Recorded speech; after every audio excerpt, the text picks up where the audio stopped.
فرعون توتن خامون کے مقبرے کے دریافت کنندگان اس نتیجے پر پہنچے کہ دوسری ڈکیتی کی واردات کرنے والے ڈاکو یا تو مقبرے کے اندر پھنس گئے ہوں گے یا پھر ان کی کوئی جاسوسی کی گئی ہوگی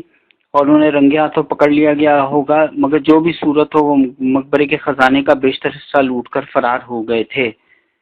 جبکہ اس لوٹ مار میں ملوث رنگے ہاتھوں پکڑے جانے والے چند ڈاکوؤں سے مال مسروقہ ضبط کروا کے اسی مقبرے میں واپس رکھوا دیا گیا تھا اور شاید انہیں قابل جرم سزا بھی دی گئی ہوگی۔ دوسری ڈکیتی کے ڈاکوؤں کی فرعون توتن خامون کے مقبرے کو لوٹنے کی اس ادھوری واردات کے اس عمل سے ایسا بھی محسوس ہوتا ہے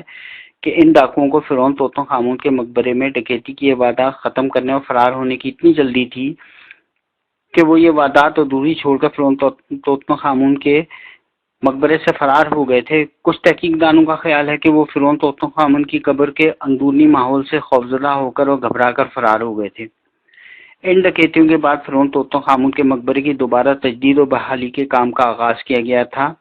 اور یہ کام مایا نے سر انجام دیا تھا، جنہوں نے فرعون ہورمہب کے 8 سال کے دور حکومت میں توتھسموس چہارم کی تدفین قبر نمبر 43 کی بحالی کا کام بھی شروع کیا تھا۔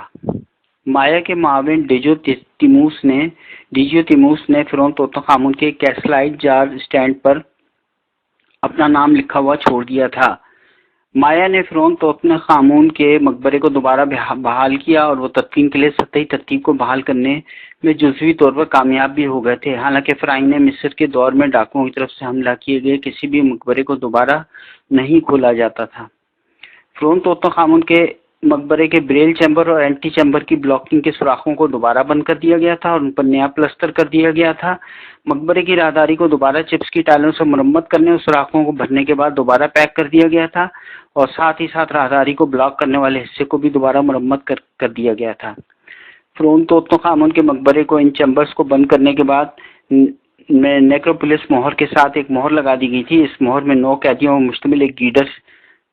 شامل دکھایا گیا تھا۔ یہ وہی مہر تھی جو کہ پہلی ڈکیتی کے بعد استعمال کی گئی تھی، جو اس بات کی نشاندہی کرتی ہے کہ فرعون توتن خامون کے مقبرے میں ڈکیتی کے دونوں وارداتیں وقت کے لحاظ سے ایک ہی دور میں سر انجام پائی تھیں۔